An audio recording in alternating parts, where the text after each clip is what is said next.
Agenda ya Yesu Kristo ni Biblia nzima hii. Kwa hivyo wiki moja kwa vyovyote tusingeliza. Ziko agenda kubwa sana. Kwa hivyo hizi tulizochagua ni chache, zimebaki mbili, ya leo na ya kesho.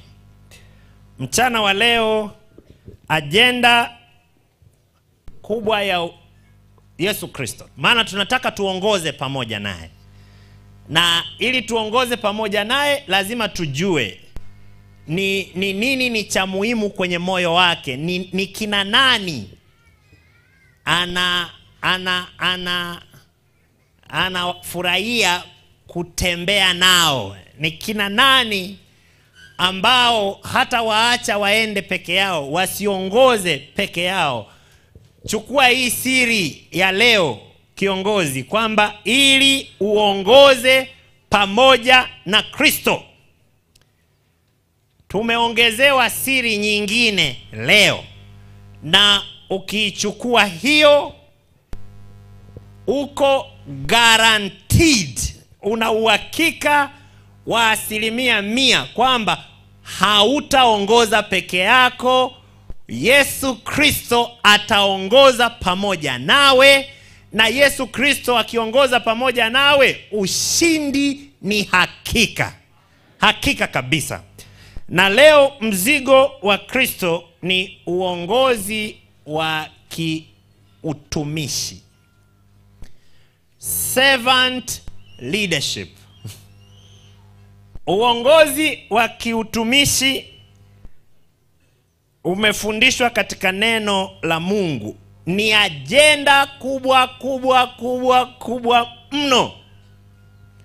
Hata katika dakika hizi za somo hili hatutamaliza lote, lakini itoshe tu kuleta ladha ya kudifanya mimi kiongozi na wewe kumuomba Mungu atupe uongozi wa kiutumishi. Na tunapolisema hili kwenu ninyi viongozi wa vijana, tunajikumbusha na sisi viongozi wenzenu.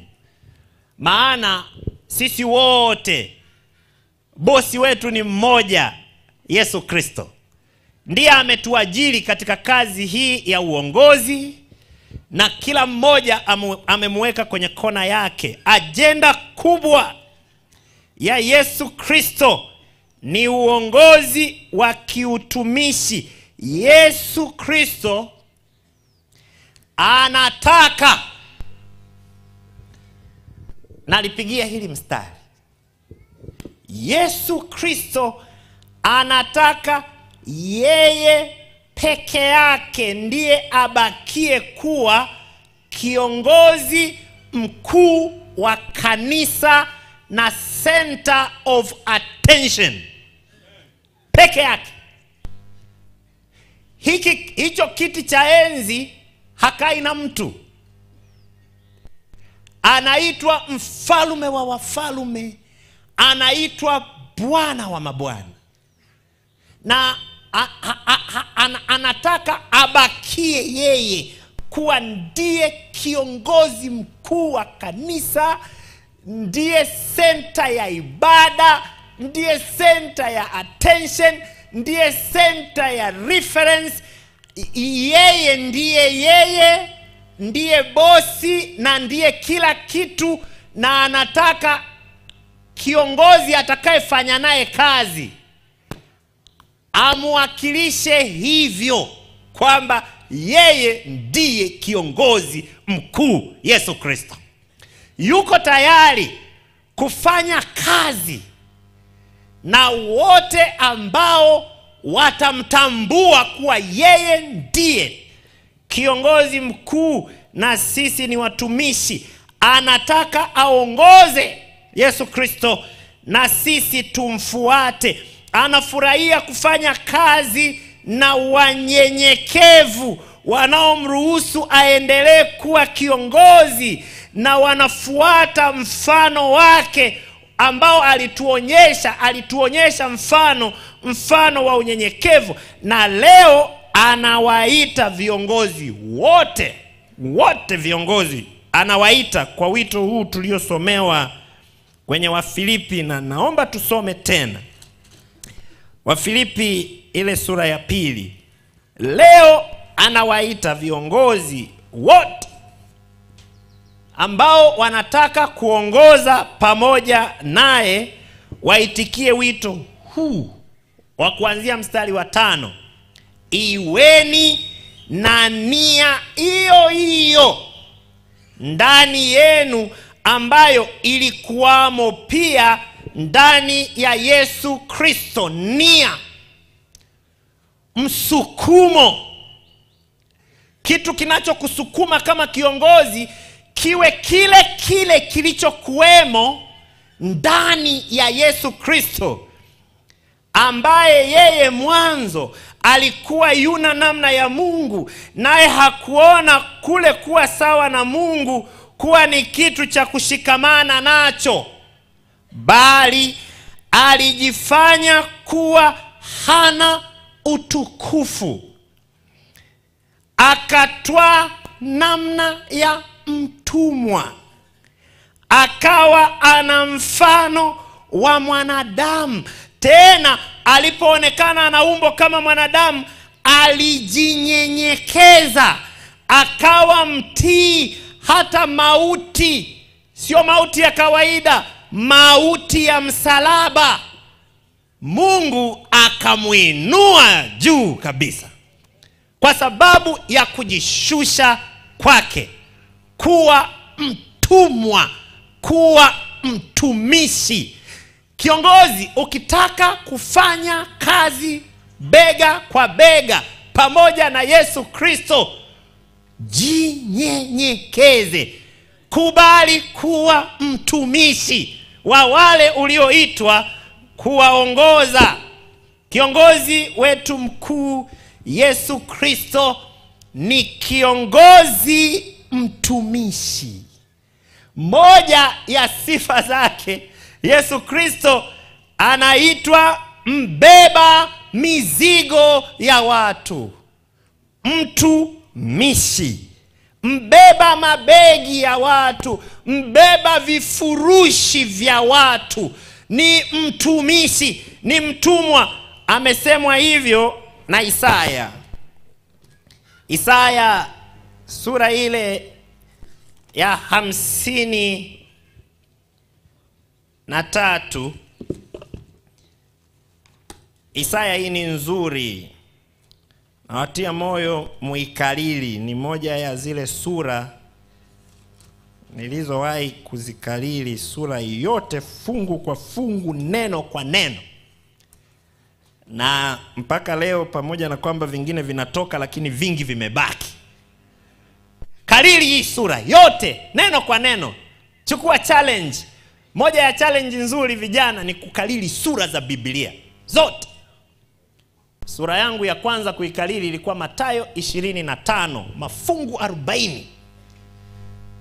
Na nikasimama mbele ya kanisa kuyasema yote neno kwa neno. Inawezekana. Mbona mnakalili nyimbo za yule jamaa nani? Anaitwa nani?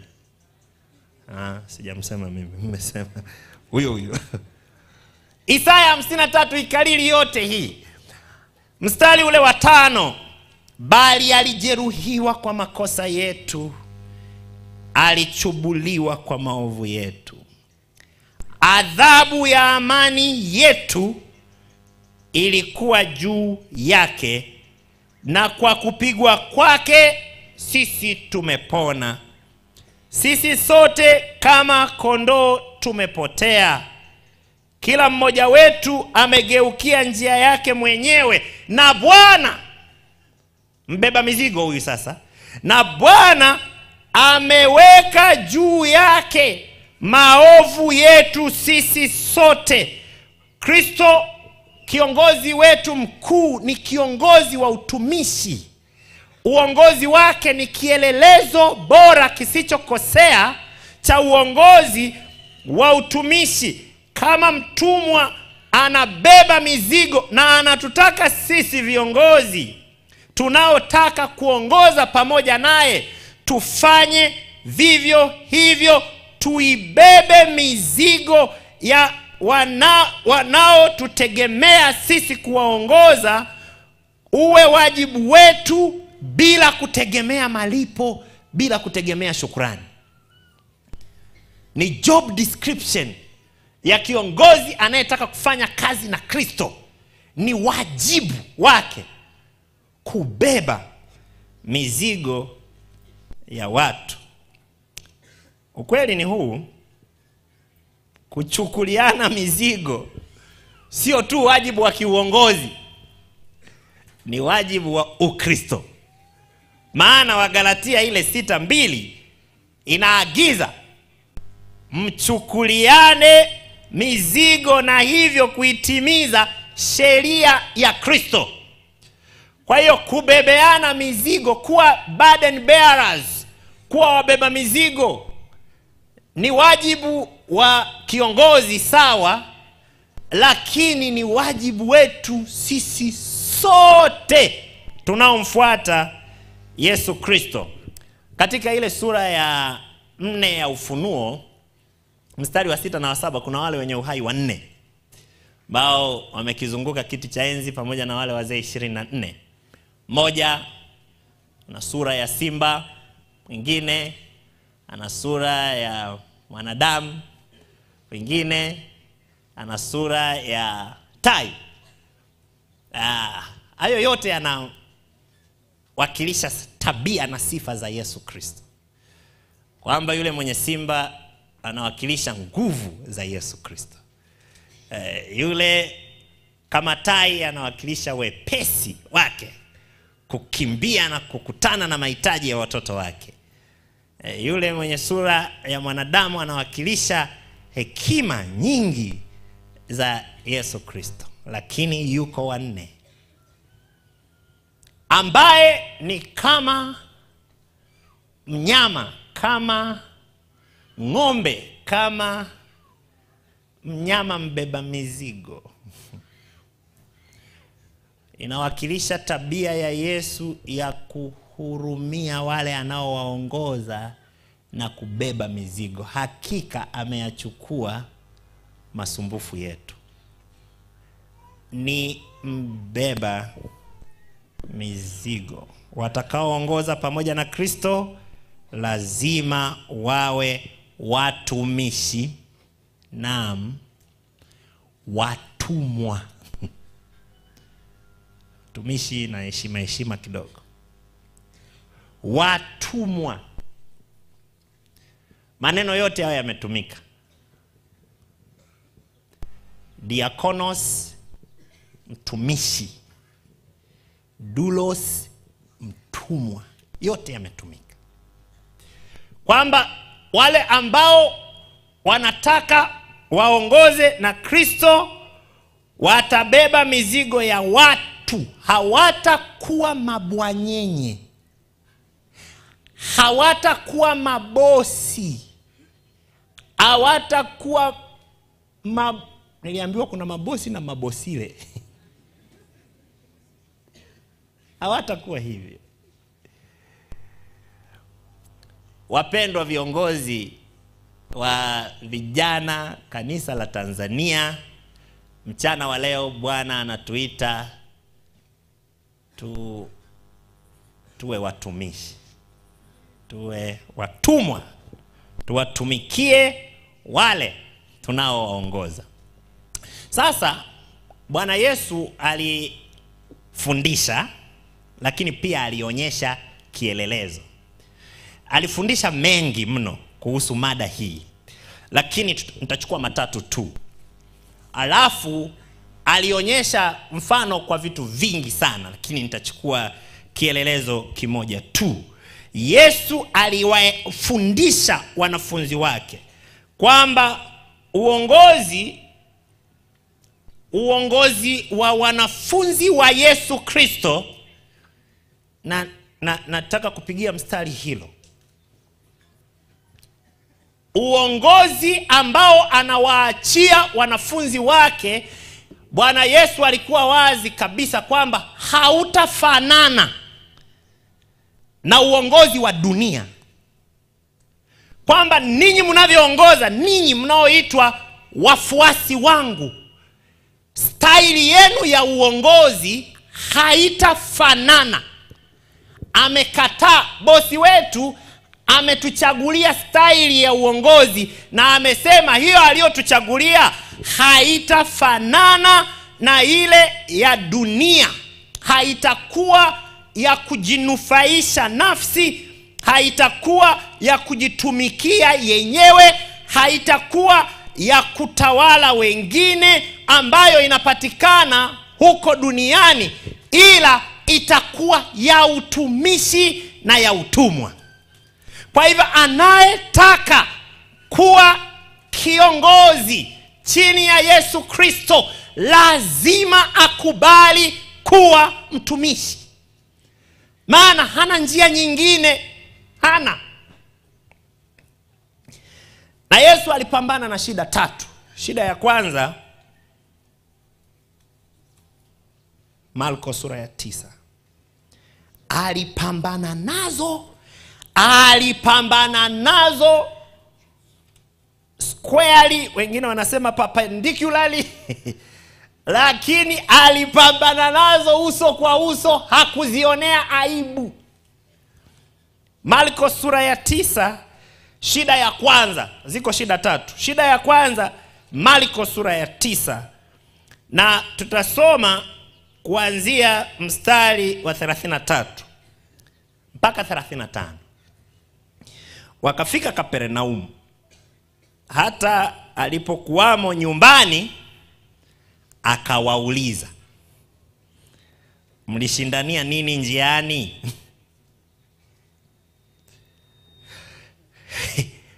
Kumbe alitusikia. Walidhani hawasikii, kumbe alitusikia. Response yao, wakanyamaza. Maana jibu lilikuwa la aibu. Wakanyamaza kwa maana njiani walikuwa wakibishana wao kwa wao, ni nani aliye mkubwa? Who is the greatest?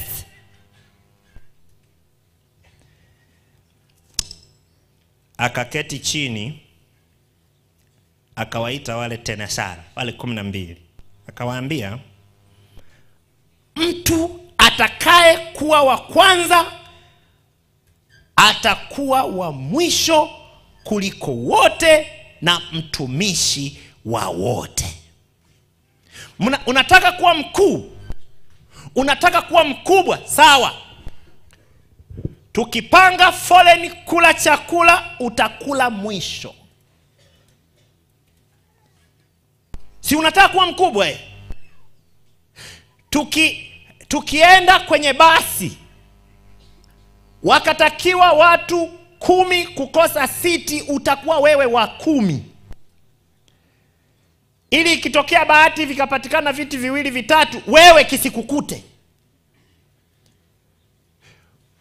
Unataka kuwa mkuu, utakuwa mtumishi wa wote. Pambano ambalo Yesu alipambana nalo la kwanza ni swali baya mno, lakini kwa bahati mbaya limejaza mawazo yetu wengi. Nani ni mkuu kati yetu? Yaani unawaangalia uliokaa nao karibu, na wasaizi hivi, huyo jamaa atakuwa ananisogelea kidogo. Unaanza kumpima hivi, wewe umesoma mpaka na masters, na yeye ana masters, anaona mbona ni kama tunafanana. Yako ni ya chuo gani? Lazima atafute mahali ambapo atakuzidi tu, lazima.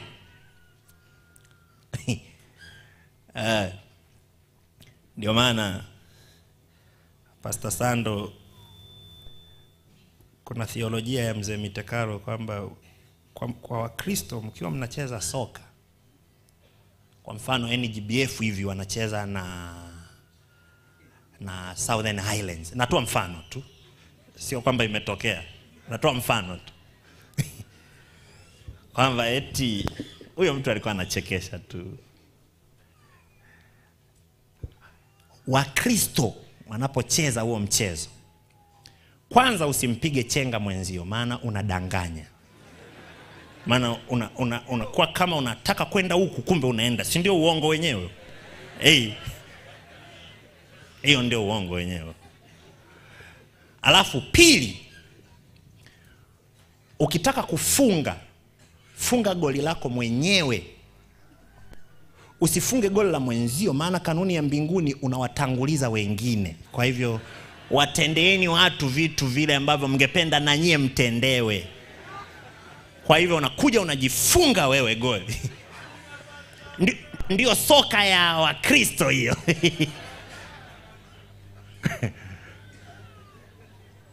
Sijui kama hiyo inakubalika kwenye soka yenyewe huku, lakini nani aliye mkuu kati yetu? Yaani ni swali linasumbua watu. Kuna viongozi hilo swali linawasumbua mno. Labda niwahi hapa kusema, ina maana tusiwe na wakuu miongoni mwetu? La. Tuna agenda ya kutimiza, tuna kazi ya kufanya. Kwa hiyo lazima tugawanye na majukumu. Lazima ijulikane nani atatoa matangazo. Sasa tukiacha hapa maiki tukasema kila mtu ashike, hii kambi si itavurugika kabisa. Kwa hiyo lazima tuwe na majukumu, tugawane kwamba huyu atafanya hiki, huyu atawajibika kwa huyu atakuwa msaidizi wa huyu atatangulia, huyu atafuata, alafu huyu utaratibu ni kanuni ya mbinguni. Lakini kinachokatazwa hapa sio mgawanyo wa majukumu, ni ubosi, ubwanyenye, kudhani kwamba kwa nafasi uliopewa wewe ni bora kuliko wale ambao hawajapewa. Kosa kubwa. Viongozi wa vijana Tanzania, kanisa la Tanzania, jiepusheni kutafuta ukubwa, lifukuzeni hilo pepo la kutaka uwe ndio mkuu kati ya wenzako. Unataka na unadhani huo ukuu ndio utakufanya wewe uwe wa maana sana, ili uonekane kuwa wewe ndio mwenye nguvu, ndiye mwenye uwezo kuliko wengine. Nashukuru mfumo wa kanisa la Waadventista wa Sabato umekataa. Umesema sisi tutatumia mfumo wa uwakilishi. Bosi ni washiriki. Hao ndio mabosi. Yeyote atakayeitwa kiongozi ataitwa mwakilishi, na wale waliowekwa kuwa viongozi wanatiwa moyo kufanya kazi kwa mashauriano. Wazo la mtu yoyote lisichukuliwe kuwa ndilo bora kiasi kwamba akisema wengine wote nyamaza. Ndicho Mungu anachokataa. Shirikianeni, ongeeni pamoja, shaurianeni. Kila mtu ni wa maana. Epuka shauku ya kutaka kuwa na control ya mwisho. Iyo hamu ya kutaka nikisha sema nimesema hairuhusiwi mtu mwingine kuongea, kwisha. Haitoki mbinguni. Haitoki kwa Mungu. Kubali mashauriano. Epuka hiyo shauku. Hakuna mwanadamu ambaye ni monopoly of knowledge, monopoly of wisdom, monopoly wa kila kitu. Monopoly wa hivyo vyote ni Mungu peke yake. Na amesema anataka abakie yeye kuwa ndiye kiongozi mkuu wa kanisa. Wengine wote ni watumishi wa watu.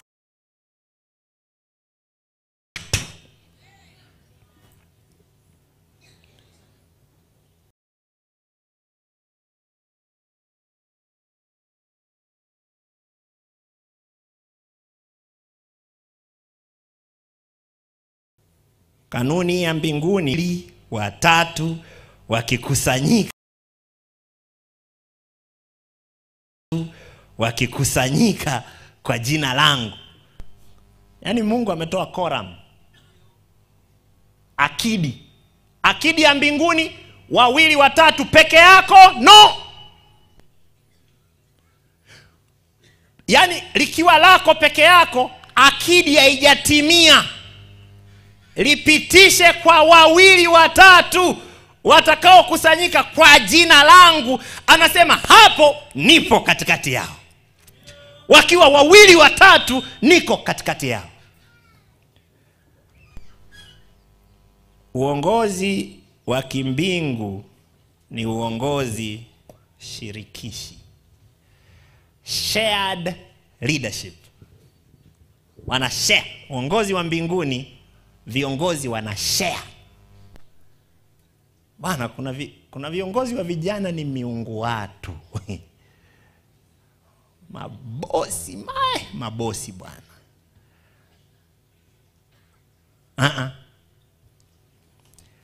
Uongozi wa mbinguni ni uongozi wa tumekubaliana. Sio uongozi wa nimesema. Yaani ikishaanza kuwa nafsi ya kwanza umoja, umebaka, umeteka. Ikishaanza kuwa nafsi ya kwanza umoja, nimesema. Unaenda mbele ya mkusanyiko la vijana unasema sasa ninatamka nimesema. Lugha tunayotaka kuisikia ni jamani, tumeshauriana. Tumeshauriana na tunaleta hili kwenu. Tumesema, sio nimesema. Tunashauri, sio ninashauri. Tunatoa maelekezo, sio ninatoa maelekezo. Ukianza kusema nina, akili haijatimia na Mungu hayumo hayumo. Mungu yumo 2 watatu kwa jina langu.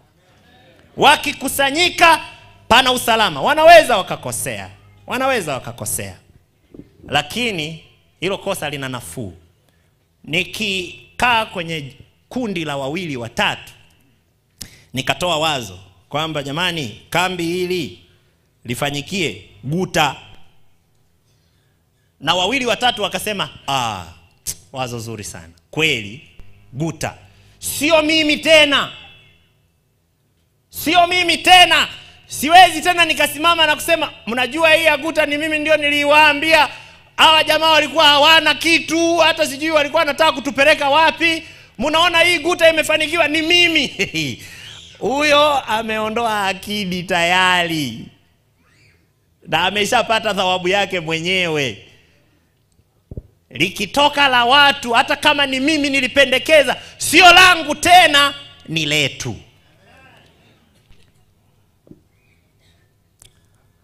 Mungu wa mbinguni hajajiuzuru.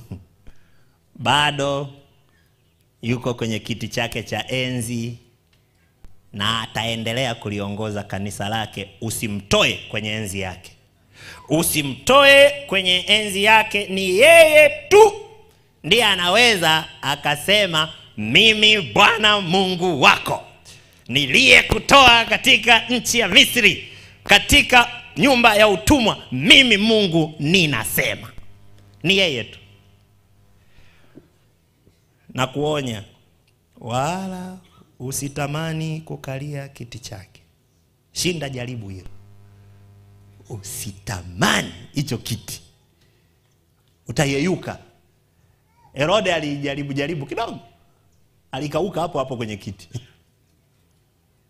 Alijaribu hapo chango ikamla, akakauka hapo kwisha, hakusimama tena. Shinda kabisa hamu ya kucontrol wengine, hamu ya kutaka kuonekana wewe ndiwe wewe, hamu ya kucontrol mke wako. Wale mlioa, unataka uwe ndio ubongo wa mke wako, uwe ndio ubongo wa mme wako. yani unataka, wanasemaje ule msemo, azime data, unataka mwenzio azime data, yani hawezi kusoma chochote. Awe anaburuzwa tu. Kwa hiyo wewe unaburuza tu, asifikirie yani kwamba kifurushi kimeisha baba, sasa hivyo ndio usalama wangu, twende sasa bila kifurushi. Nako kwambia twende, nyuma geuka, kushoto mbele tembea mbele. Niona jamani, mimi nina ushuhuda, nina mke mzuri ananitii. Amuna. Una ka robot nyumbani kama mashine fulani hivi. Ako ni ka robot kabisa. Maana shida huwa inaanzia nyumbani. Ndio maana Biblia inasema asiyesimamia nyumba yake vizuri asiwekwe kuwa kiongozi wa kanisa. Maana yakimshinda huko nyumbani, anataka kuturobotisha wote kanisani. Kwa hiyo akifika akitangaza, ukinyosha mkono, wewe nimesema wewe ni nani unanyosha mkono wewe? Mimi nimeshasema wewe hujui mimi ni nani? Huo sio uongozi ambao Bwana ametuita tuwe nao. Usirobotishe idara, usirobotishe kanisa.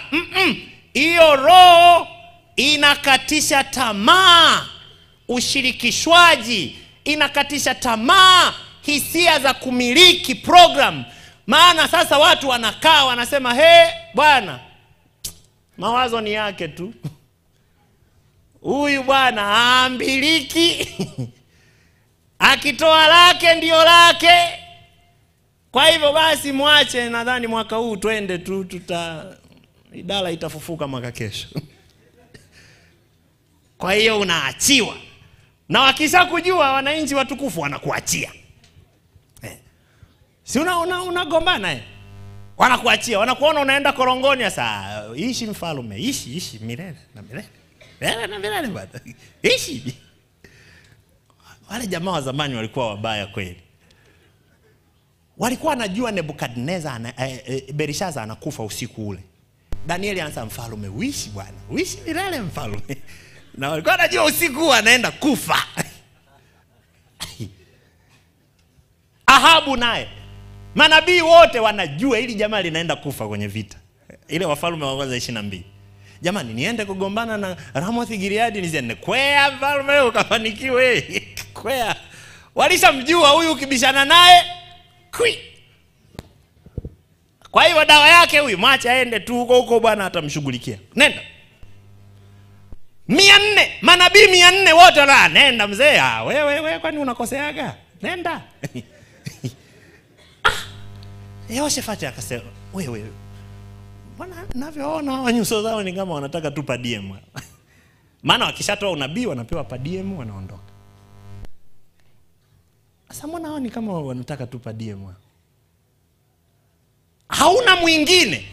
Akasema yuko ila ni mbishi. Sasa huyo mlete. Akaja Mikaya naye jibu lake la kwanza sasa, nenda tu mfalme ukafanikiwe. Nenda. Hii sio ya kutoa jibu tofauti. Mfalme nenda bwana. Abraham akasema, Mikaya mimi nakujua wewe sio wewe saizi. Sio wewe. Niambie kilichoko moyoni. Mfalme utakufa. Ukweli ni kwamba ukienda utakufa. Wakampiga kofi, weka gerezani, akawaambia sawa, naenda gerezani. Ukirudi mimi sio nabii wa Mungu. Ahabu hakurudi.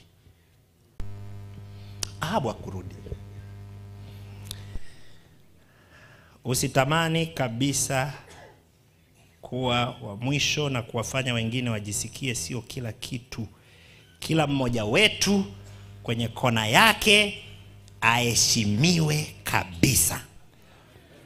Wala msiendeshe shughuli za vijana katika namna inayofanya wengine wote ni duni kasoro mtu mmoja.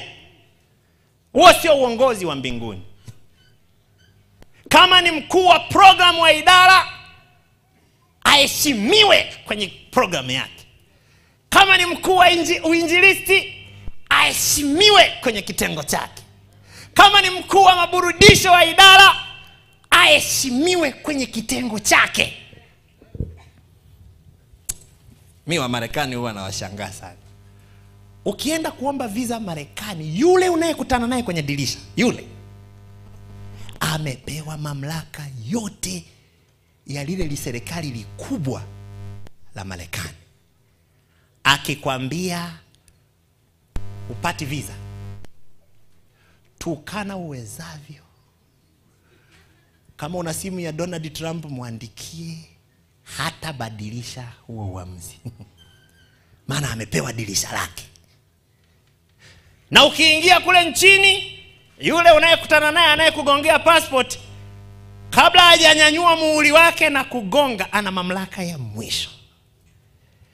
Akisema mrudisha kwenye ndege inayoondoka sasa hivi, huyu hafai kuingia, unarudi. Next flight, unarudi. Na kila mmoja kwenye kona yake anawajibika, maana anajua yeye ni wa maana. Na hekima yake inaheshimika. Na anajua ni chombo gani kinachoweza kutengua maamuzi aliyoyafanya. Wapendwa, ili swali, jamani, ili swali la nani ni mkuu kati yetu ndio shida ya kwanza Yesu alipambana nayo. Baya mno. Naomba tena na kusi rafiki, kama inakusumbua, muombe Mungu akusaidie litoke. Na angalia wote mnaofanya nao kazi kuwa ni watu wa maana, wa thamani, wa heshima. Unajua kwa nini ni baya? Ili swali ndilo lililoleta shida mbinguni. Ili swali hili ndilo lililofufua pambano kuu. Maana Lucifer aliona kule kuwa mkuu wa malaika hakutoshi. Akasema sasa, hawa watatu kila siku wanajifungiaga huko ndani ya chumba, wanajadili mambo. Mbona na mimi? Kwa nini na mimi wasinialike niingie? Mbona na mimi? I'm somebody. Mbona na mimi ni mtu? Ni kitu. Mbona na mimi? Mbona? Na hiyo mbegu hiyo ikaleta dhambi. Hiyo mbegu ikamfanya Yesu aache mbingu, azaliwe kwenye tumbo la Bikira Mariamu. Hiyo mbegu imemfanya apambane na Mafarisayo na Masadukayo. Leo anaiona mbele ya marafiki zake wa karibu 12. Ambayo imeleta shida yote hii. Imenikaribia hivi hata hapa duniani, ninaenda msalabani kufa kwa sababu ya hiyo shida. Imekaribia mpaka karibu na wanafunzi. Namna hii mbegu mbaya ilileta anguko la Lucifer. Lakini wapendwa, ndio gia aliyoingia nayo bustani ya Edeni. Ukubwa. Ukubwa. Alimwambiaje mama Hawa? Kwa maana Mungu anajua ya kwamba, Mwanzo 3:5, kwa maana Mungu anajua ya kwamba siku utakapokula matunda ya mti huo mtafumbuliwa macho, nanyi mtakuwa kama Mungu. Hizi mbio za wanafunzi ni za kwenda kuwa kama Mungu. Kwamba macho mtafumbuliwa, mtakuwa kama Mungu. Hiyo gia ilikuwa kubwa mno. Hawa ikamshinda, dhambi ikaingia. Na leo kanisa la Tanzania, leo shetani ametusahaulisha kwamba hiyo ndio dhambi iliyomtoa shetani mbinguni. Shetani ametusahaulisha kwamba hiyo ndio dhambi iliyowafukuza wazazi wetu kwenye bustani ya Edeni. Ametusahaulisha hiyo dhambi, alafu leo hii guta, hilo swali bado linaulizwa. Nani ni mkuu kati yetu?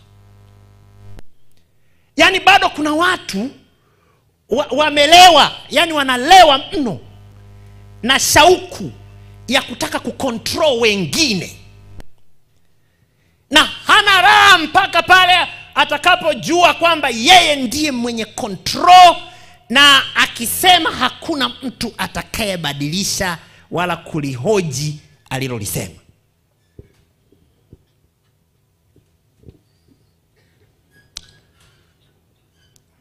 Lucifer, kuna maneno hapa aliyasema Sister White, nataka kuyasoma.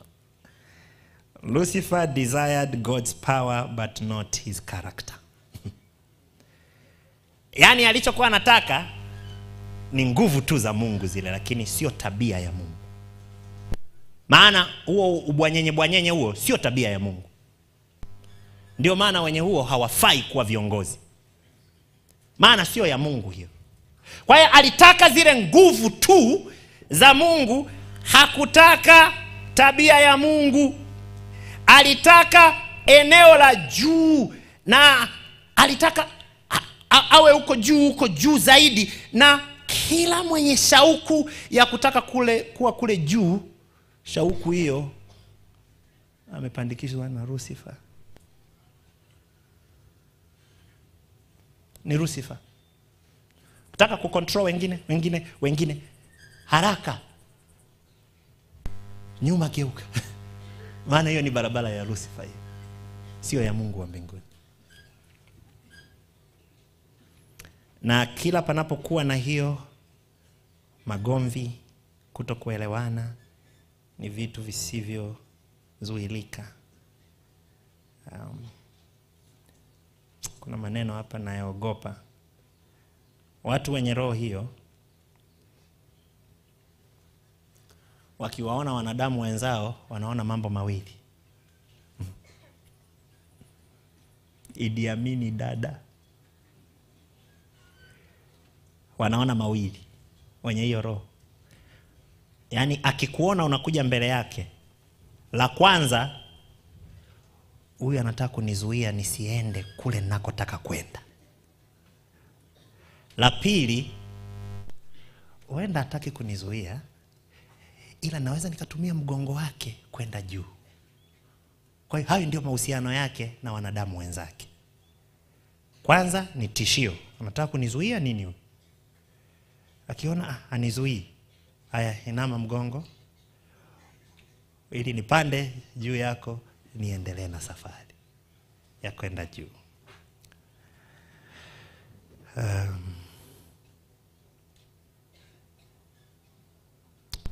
Wakati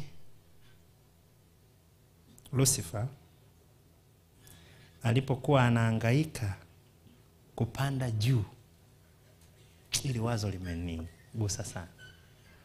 Wakati Lucifer anahangaika kupanda juu ili afanane na Mungu, Yesu Kristo aliyekuwa sawa na Mungu hakuona kuwa sawa na Mungu kuwa ni kitu cha kushikamana nacho, bali alijifanya hana utukufu, akatwaa namna ya mtumwa, akawa mfano wa mwanadamu.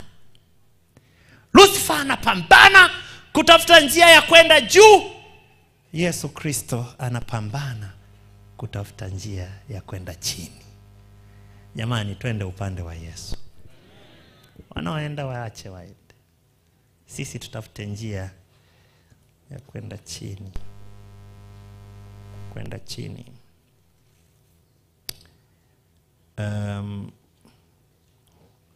Watu ambao wanatafuta huo ukubwa sio wajumbe wazuri wa msalaba, sio watumishi wa Mungu. Shida ya kwanza hiyo. Shida ya pili, nadhani tutaishia shida ya pili kwa sababu ya muda huo. Shida ya pili ni Mathayo 20. Mathayo ile 20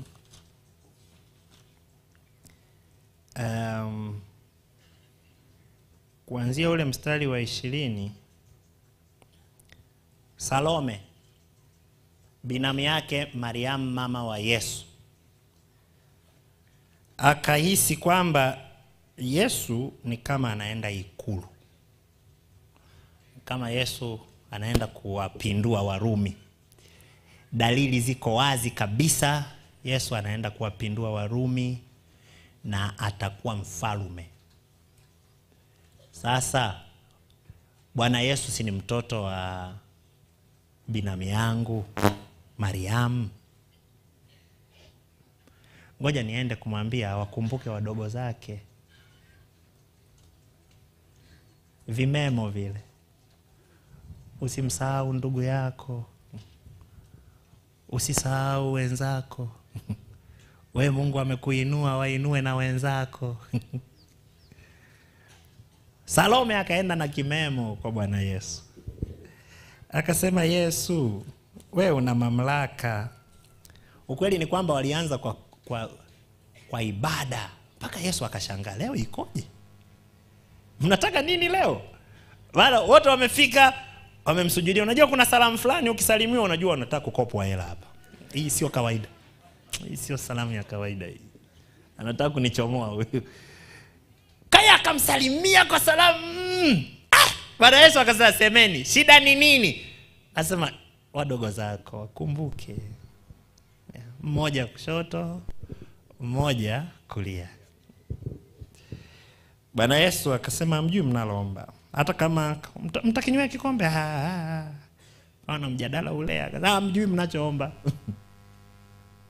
Hampati mpaka siku ile. Ila baadaye ukisoma kitabu cha Ufunuo, alimnong'oneza Yohana. Sasa Yohana sio yule anayependa madaraka. Akamwambia, yeye ashindaye nitampa kuketi pamoja nami kwenye kiti cha enzi. Lakini kipindi hiki ya kujibu, kumbe kuna maswali mengine usijibu, subiri watu wakomae kwanza. Angemjibu hili kipindi kile Yohana, angempagaisha.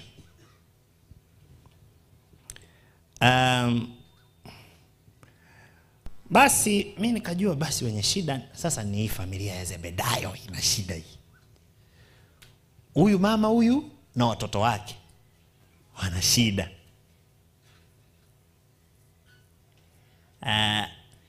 Lakini kumbe shida ni kubwa jamani, haikuishia hapo. Na niligundua shida ni kubwa niliposoma mstari wa 25, 24. Na wale 10 waliposikia waliwakasirikia wale ndugu wawili. Yaani ni kama unataka kupima hivi nani atakuwa na kichaa. Kwa unataka kupima sasa hivi kwenye hili group, hivi nani atakuwa na kichaa. Alafu mmoja anaonekana ana hekima sana. Yaani hata anavyoongea pole pole anaonekana kama ana busara. Kumbe ndiye ana hali mbaya mno. Yaani kitakachotoka kinywani mwake ndipo unakuja kugundua huyu ndiye analazwa leo hii. Ana hali mbaya kuliko wenzake. Kwamba kumbe wale 10 walikuwa na hali mbaya kuliko watoto wa Zebedayo. Waliposikia kumbe na wao ndio yalikuwemo moyoni mwao, walikuwa tu hawana mama wa kuwasemea.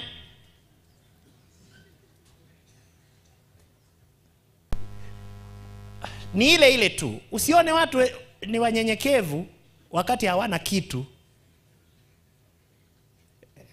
Wasubiri kwanza wakipewa ndio utajua hivi ni wanyenyekevu kweli au kipindi kile walikuwa hawana cha kujivunia. Waliposikia wakakasirika. Lakini Yesu akawaita akasema, sasa huu ndio ujumbe wapendwa mchana wa leo. Yesu akawaambia, aliyowaambia ndio anayotuambia leo. Mwajua ya kuwa wakuu wa mataifa wana sifa 2. Ya kwanza, huwatawala kwa nguvu. Pili, wakubwa wao huwatumikisha.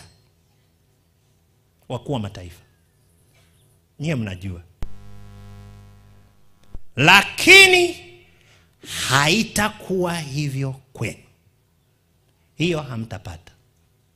Hiyo nafasi ninyi hamruhusiwi. Haitakuwa hivyo kwenu, bali mtu yeyote anayetaka kuwa mkubwa kwenu na awe mtumishi wenu, na mtu yoyote anayetaka kuwa wa kwanza kwenu na awe mtumwa wenu, kama vile mwana wa Adamu asivyokuja kutumikiwa, bali kutumika, ili kutoa nafsi yake iwe fidia ya wengi. Kutoa nafsi yake iwe fidia ya wengi ni wazo la kesho. Lakini leo akuja kutumikiwa, alikuja kutumika. Utumwa ndio wito. Wote wale walikuwa wagonjwa, 12 wote walikuwa wagonjwa.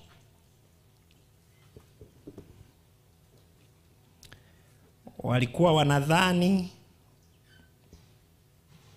na ndivyo walivyokuwa wanajua.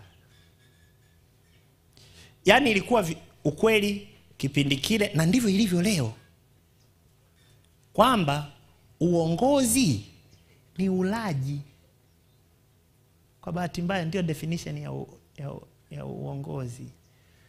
Kwa hiyo mtu anayeongoza, nimeshangaa hata kanisani naye tunampa hongera. Tulikuwa tutoagi hongera zamani, lakini siku hizi muhazini wa kanisa hongera. Hey, hela zetu ziko salama kweli? Hongera ya nini? Hongera ya nini? Kwamba mwenzetu ameukata. Mwenzetu ameula. Hongera ya nini? Hongera. Hongera sana. Mwenzetu bwana. Mwenzetu. Na hiyo ndio inatengeneza makampeni mpaka kwenye nafasi za kiroho. Kwa sababu uongozi ni ulaji. Kwamba ukishaitwa tu kuwa kiongozi, wewe sasa unakula. Lakini Bwana Yesu anasema hapana, uongozi wa wale wanaoongoza nami hautakuwa hivyo. Na Yesu analikemea hilo, na ni la hatari. Jamani, ni la hatari, kwa sababu hatari ya kanisa leo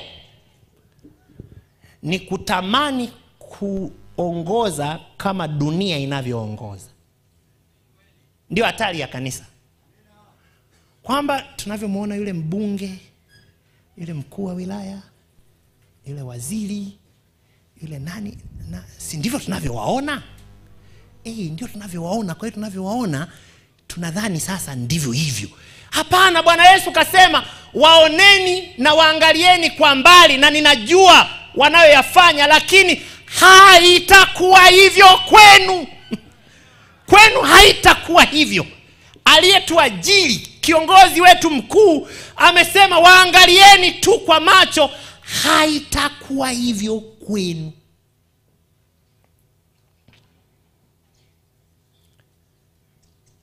Tuishinde hamu.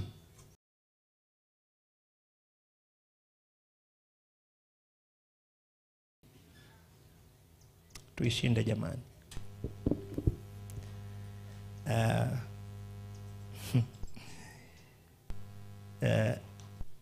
Eti kuna madaraja mawili. Daraja la kwanza ni la viongozi na watu wenye vyeo vya juu. Sister White, Desire of Ages 550 anasema hilo daraja hilo lao, kazi yao ni kuthink. Kazi yao think, kufikiri. Kazi yao ni decide, kufanya decision, maamuzi. Alafu kazi yao ni enjoy. Ni mjumbe wa Mungu anaandika. Kazi ni enjoy, wana enjoy.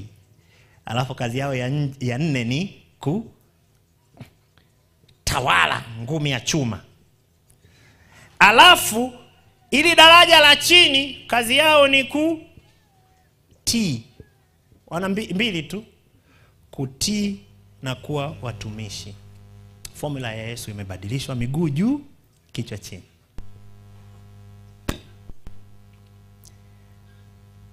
Cha kusikitisha anachokisema hapa mjumbe wa Mungu, anasema religion like all other things was the matter of authority. Eti hata dini ilikuwa kama mengine tu, ngumi, authority. Na washiriki walikuwa wanategemewa kuamini na kuyafanya yale ambayo wakubwa wao wanawaamuru. The right of a man as a man, haki ya mwanadamu kama mwanadamu, to think and act for himself was wholly unrecognized. Haki ya mwanadamu kutumia akili yake na kufanya maamuzi mwenyewe ilipuuzwa kabisa. Hata kipindi cha Yesu iliingia mpaka katika kanisa. Yesu Kristo anatuonya leo kwamba yeye alipokuja alileta mfumo tofauti. Viongozi wa vijana, tukubali mfumo wa Yesu, ni mzuri. Yaani ili tufanye naye kazi, tuukubali. Tushinde jaribu la kuigaiga ubwanyenye wa duniani huko. Kwamba Yesu, wacha niwe nasoma na kwa Kiingereza. Christ was establishing a kingdom of different principles. Alikuwa analeta ufalme wenye kanuni tofauti.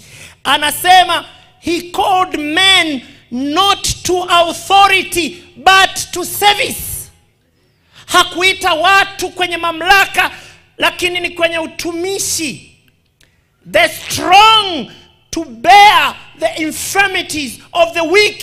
Wenye nguvu wabebe madhaifu ya wale walio wanyonge. Alienda mbele yao. Bwana Yesu ndiye alienda mbele ya anaowaongoza, kuondoa miiba barabarani, kuwatengenezea barabara iliyo nyepesi. Hakuwatuma wao, nendeni mkakwetue ili mimi nipite eneo lililo laini. Yeye ndiye alienda kukwetua mpaka pale msalabani. Mtumishi. Aliwatumikia. Na wale viongozi walipopewa power, position, talent, education, alikuwa anawawajibisha ili wavitumie kuwatumikia hawa walio wadogo. Na anasemaje? Sister Waita na nukuru wa Korintho wa pili 4:15. Maneno haya kwamba hayo maneno aliwaambia wale wa chini kabisa. Wa chini kabisa. To even the lowliest of Christ disciples. Yule mwanafunzi wa chini kabisa wa Kristo alimwambia maneno haya. Kwa maana mambo yote ni kwa ajili yenu. Yote.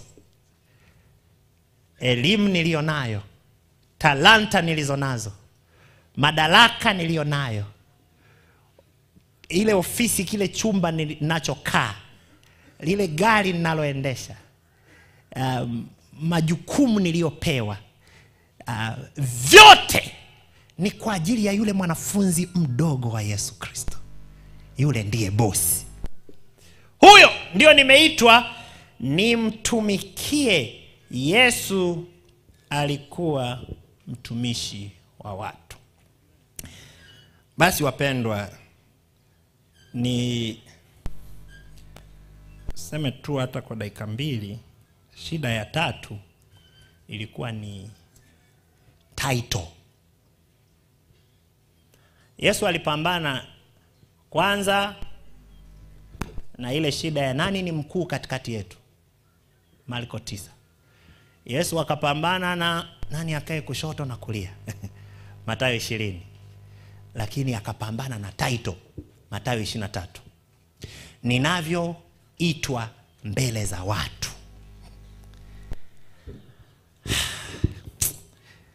Bwana Yesu akaliongea nalo kwa uchungu sana. 23 kuanzia ule mstari wa kwanza. Kisha Yesu akawaambia makutano na wanafunzi wake akasema, waandishi na mafarisayo wameketi katika kiti cha Musa. Basi yoyote watakayowaambia myashike na kuyatenda, lakini kwa mfano wa matendo yao msitende, maana wao unena lakini hawatendi.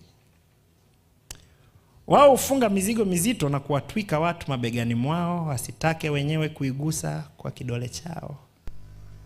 Tena matendo yao yote, mstari wa 5, tena matendo yao yote huyatenda ili kutazamwa na watu. Kwa kuwa hupanua hirizi zao, huongeza matamvua yao, hupenda viti vya mbele katika karamu, na kuketi mbele ya masinagogi, na kusalimiwa masokoni, na kuitwa na watu rabi. Bali ninyi msiitwe rabi, maana mwalimu wenu ni mmoja, na ninyi nyote ni ndugu.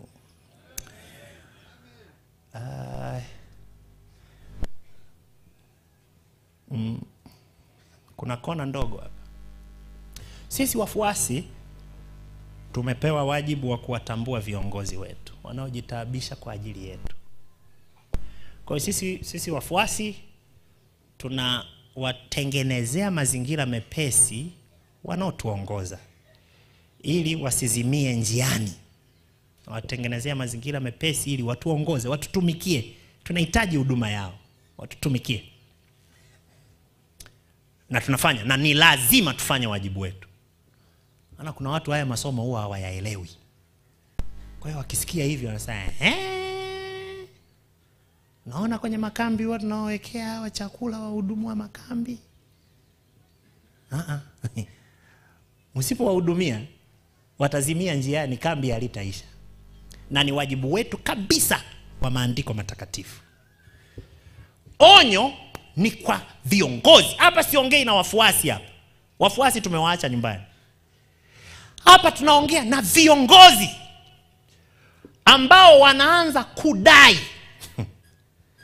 Wanaanza kutengeneza madai. Na wanashinikiza. Na tulipewa hapa kisa siku moja cha mtu ambaye hakutambulishwa masters yake, akatoka Kibwetani.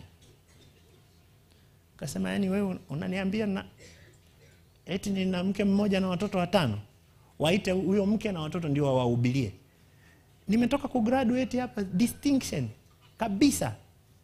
Nimepata GPA ya hali ya juu na nimejiandaa hapa kuonyesha uwezo wangu. Hutaji chochote. Utazania sijawahi kwenda shule. Uko kimya, hutaji darasa hata moja. Wakati kwa inaimba akakusanya vitu vyake, ubiri mwenyewe huko. Huo ndio ushetani tunaoukemea hapa.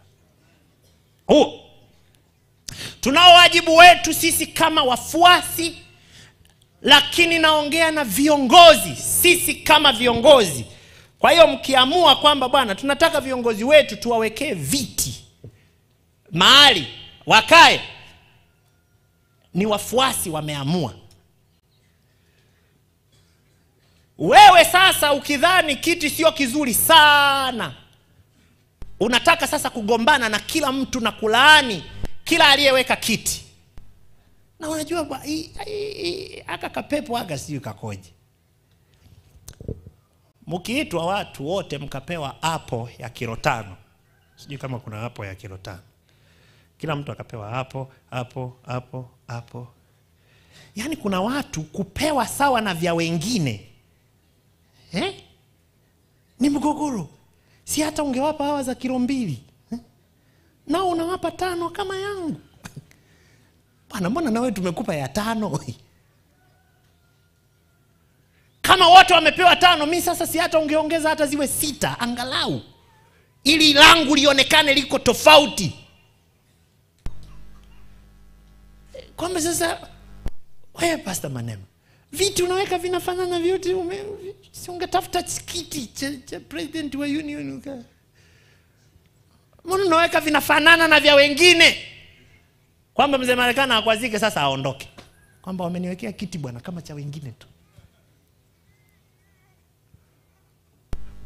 Ninyi mnaofuata mkiamua kupangilia na kuonyesha ukarimu kwa viongozi, ni ninyi mmefanya. Lakini naongea na viongozi, shusha kiburi. Usilete madai ya kutaka wewe ndio uonekane sasa uko kule unapepea angani. Hapana. Msiitwe rabi. Sasa rabi si ni mwalimu, kuna ubaya gani wa kuita? Lakini angalia anavyomalizia. Nanyi nyote ni ndugu. Kwa hivyo kama ni title inayoenda kumfanya asionekane ni ndugu yetu, msimuite. Asipewe title itakayo mfanya asionekane ni ndugu yetu. Ndio ilikuwa shida hiyo.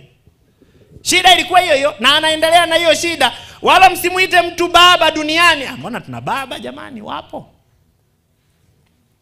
Maana baba yenu ni mmoja aliye mbinguni. Msiitwe viongozi, maana kiongozi wenu ni mmoja, naye ni Yesu Kristo, naye aliye mkubwa wenu. Formula ile inarudiwa. Atakuwa mtumishi wenu, na yeyote atakayejikweza atadhiliwa, na yeyote atakayedhiliwa atakwezwa. Title. Kwamba mbona hamjaniita inavyostahili?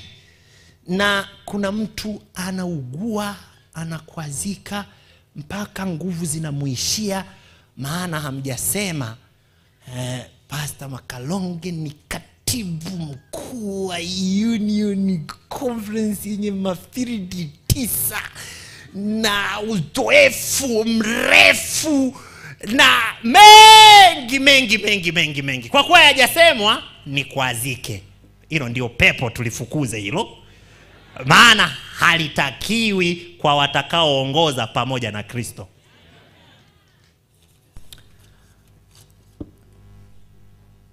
Basi wapendwa, nisome hiki cha mwisho. If Christ were on earth today. Ukurasa wa 613, Desire of Ages. Mkazisome hizi chapter wenyewe kwa kirefu. Sister White anasema, kama Yesu angelikuwepo duniani leo, surrounded by those who bear the title. Kwamba Yesu aje duniani leo alafu amezungukwa na wanaobeba title. Na title alizokuwa anazijua kipindi hicho Sister White ameziandika. Title ni nini? Reverend. Ameiandika kabisa kwenye Desire of Ages. Kwamba angelikuwepo leo alafu amezungukwa na watu wanaoitwa reverend au right reverend. Anauliza, je, asingerudia ujumbe huu? Msimuite mtu yeyote Bwana. Hakika angeurudia ujumbe huu. Kwani nyie ndio mmepona idara ya vijana? Master Guide. Ana title dogo hiyo. Kwamba huwezi kuitwa kwa jina lako mpaka uitwe master fulani. Master. Master. Title. Na unaitaka sana ili ikutofautishe na wengine. Kwamba utaniitaje kwa jina ambalo litanifanya nifanane na wengine? Bwana Yesu anasema, mbona ninyi nyote ni ndugu? Kwa nini unataka uwe tofauti na wenzio? Mbona ninyi nyote ni ndugu? Basi wapendwa, Neno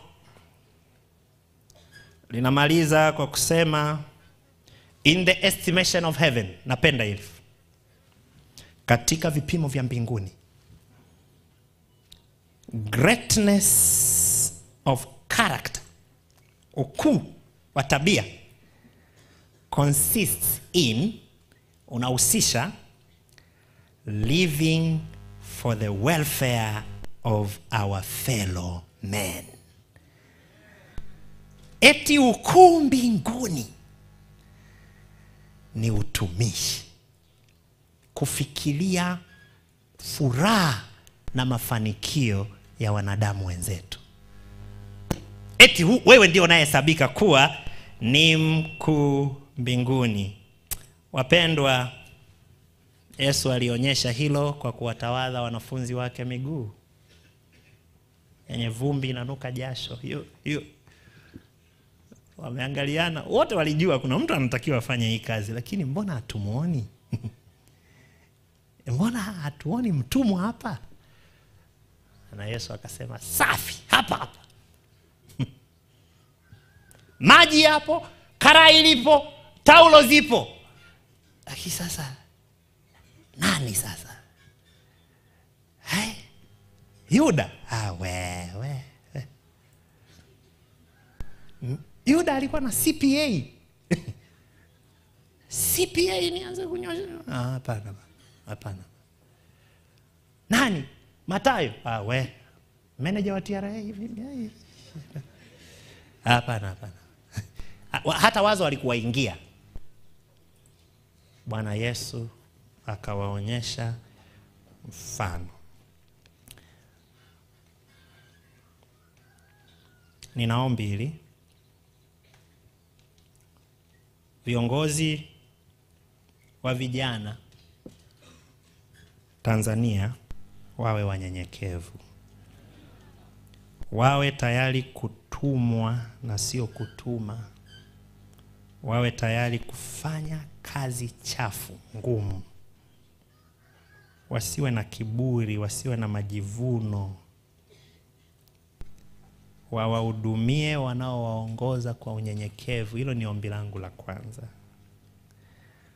Ombi la pili, viongozi wa vijana wawe na bidii katika kazi. Wawe tayari kupoteza anasa na raha za dunia. Wawe tayari kuumia ili kuwainua wanaowaongoza. Wawe tayari kufanya kazi mchana na usiku, kubeba mizigo ya wanaowaongoza. Najua Musa, ni kweli tunamlaumu kwamba alibeba vingi, alitakiwa kugawa majukumu, lakini kuna kitu kizuri kuhusu Musa. Alikuwa kiongozi anayejali. Na ni kule kujali ndio kulimfanya aende mpaka aumie.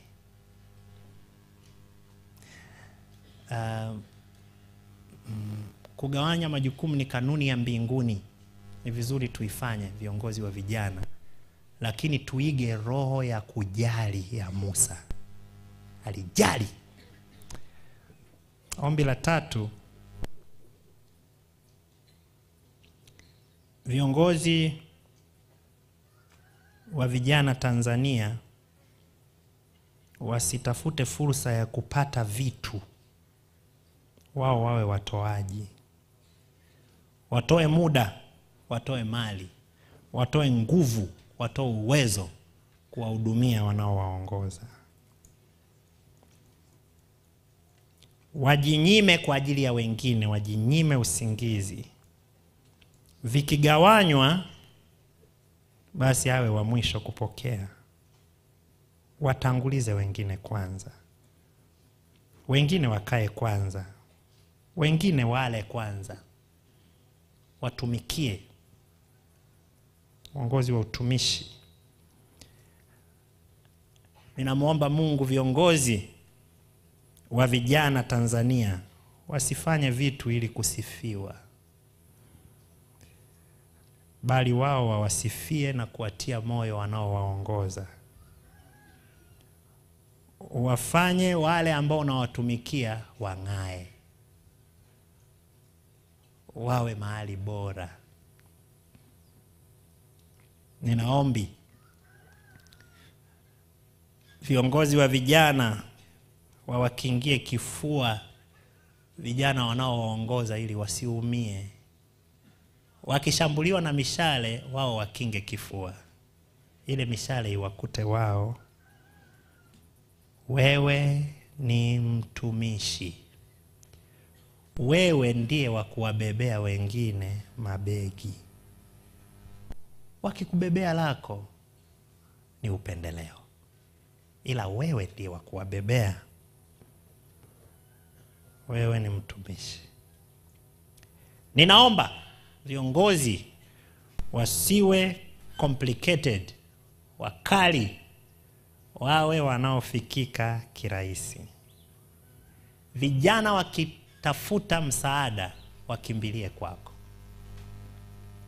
kwamba hata nikigonga mlango wake usiku wa manane ataamka kunisaidia.